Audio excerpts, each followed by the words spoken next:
once you realize, oh yeah, trans people exist, the question always is, okay, what now? Maybe I talk with people about being trans and now what? Like nothing changes, right? You know, you're ripping your band-aid off by like coming out and then the wound is still bleeding. I came out to my friends and so on. I talked about being trans. Then I had the problem of like, okay, well, I still sound like a man. I still look like a man. And people are still misgendering me and perceiving me as a man. So nothing actually changed. And I was like, okay, I can't really do anything, right? Like if I look in the mirror, nothing changed. I don't like the way that I am because, well, I have gender dysphoria. And once you come out, once you talk about being trans, once you reveal this about yourself, people might perceive you differently. Maybe your parents don't approve of you being trans because they are, you know, brainwashed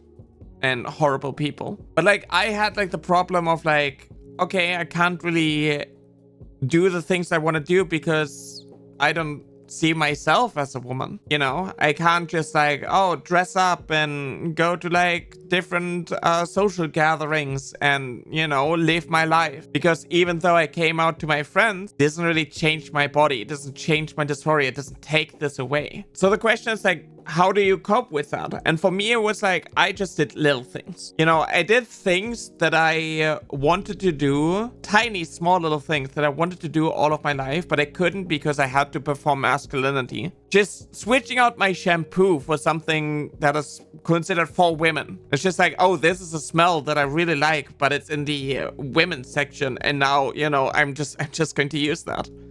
Painting my nails. Obviously, you know, men can paint their nails as well. It shouldn't be gendered to paint your nails. But I was in the phase of like, oh, I need to be hyper masculine because, you know, I just believe that I have to be a woman because it's like a phase and I need to like grow out of this. And I can only grow out of this if I overcompensate by being hyper masculine. The moment I came out, the moment I was like, I don't really have to like adhere to like their gender norms, to their gender expectations anymore. They want to call me gay, okay. They want to call me feminine or woman. That's just, you know, affirming at this point. But like, I just wanted to do things that I wanted to do. Not because I think that painting your nails makes you a woman, shaving your legs makes you a woman. These are things that I wanted to do all of the time because I don't like body hair. And when I, you know, first shaved my leg hair off, I was like, oh, that's a huge weight just like falling off my shoulder. Not just, you know, because it's a lot of hair, but also because like this was something that I struggled with so long. Fixing my eyebrows, taking care of my skin a little bit. These were little things that I did. Obviously, it wasn't a lot. These were just like tiny small things that took me a while to even get comfortable with.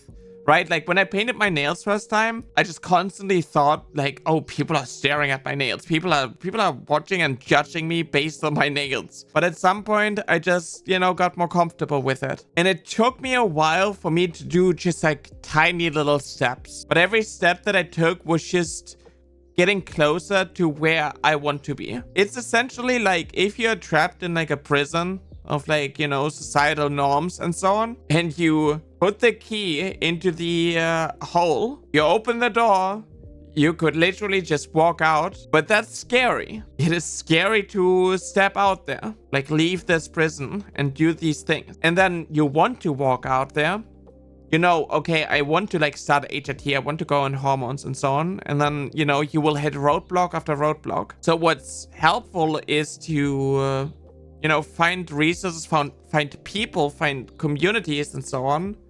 Especially with like people in your area who can like tell you where to go, where to find help, how to find help. Because for me, it took me like 3 years to find a therapist who was willing to help me. I drove all across the country to like find a therapist, make appointments and so on. And everything in this moment was like, it's just stagnant. I can't really do a lot of things until I like start HRT and like see the changes through like hormones. And then at the same time, you're still battling with like all of the dysphoria, all of the depression, social anxiety and so on. It kind of feels like things are getting worse. Now that you are like slowly waking up, you're more aware of like all of like the things that dysphoria is causing, right? Like all of the restrictions, now that you're no longer like disassociating, now that you're no longer numb, you're waking up to everything that you need to do. And it feels harder. It makes you judge yourself and be like, am I ever going to be happy? Is this even the right path for me? Everything is like so hard. Society is deterring me from like transitioning and so on.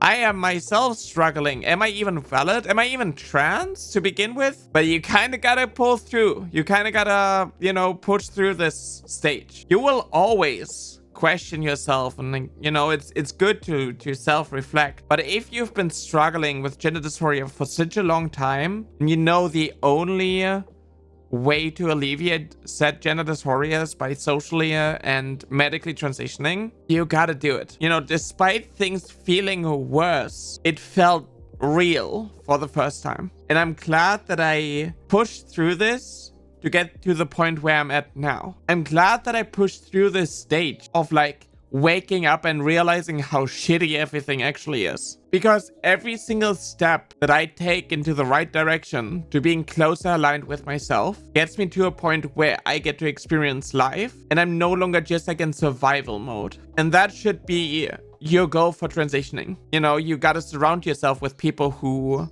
help you out, especially during times that are tough. Because once you start transitioning, once you go on this journey, the lows will feel lower, but the highs will feel higher. Relationships that you have feel authentic, but it's not easy. And it sucks that your phenotype doesn't align with who you are inside. It sucks to have like this disconnect between what you think you should see versus what you see in reality. The moment you start like transitioning, like this mental image of you, it kind of cracks, right? Like if you're constantly in the state of like daydreaming, using video games as like a form of escapism and so on, once you start realizing, okay, I'm trans and this is like a path that I need to take in order to get to a point where I can be happier, it's never going to be ideal. It's never going to be like in the daydreams. You kind of go through like, you know, stages of grief where you kind of have to cope with the fact that it's never going to be perfect. You being trans will always impact your life. It doesn't always have to be negative though. You being trans can also be incredibly inspiring to others. You can use your experiences to help others, to inspire also like cis people who are stuck in, you know, when it comes to their gender expression and so on. And it's incredibly needed that more people are, you know, free to be themselves. And trans people are on the ultimate quest of like self-discovery, of fighting to live as who they should have been born as. And it sucks so much as like a trans woman to go through a testosterone dominant puberty and see all of like the things that testosterone impacts that you can't easily fix. Obviously, everybody's level of like gender dysphoria is different.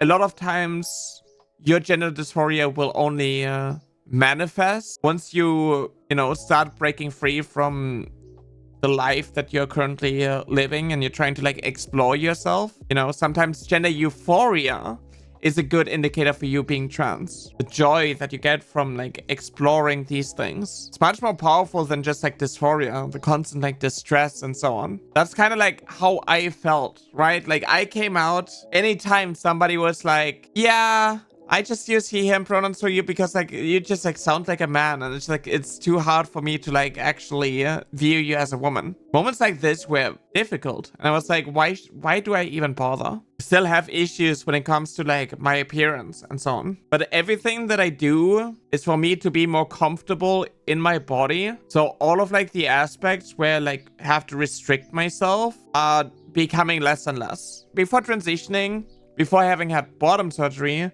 I could never imagine myself being in an actual relationship with another person. Never felt intimacy. Didn't like when somebody touched me. But transitioning helped with that. When it comes to friendships, it's so much more like it's so much easier when you are actually genuine and authentic and you find people who appreciate that. Makes a lot of memories so much better. I don't really remember a lot of things from like my high school years and so on. And it feels like these past 2-3 years was just like when I woke up. Obviously, I came up with like 22. It took me a long time. And I was like still down like this rabbit hole of like, oh, I am one of like the good trans people because like I'm not making it my entire personality. And like actually, I'm also like saying that like I will never be a real woman and so on. Was still stuck in this pipeline. It made me miserable. It sucked a lot. And I'm glad that I got out of this.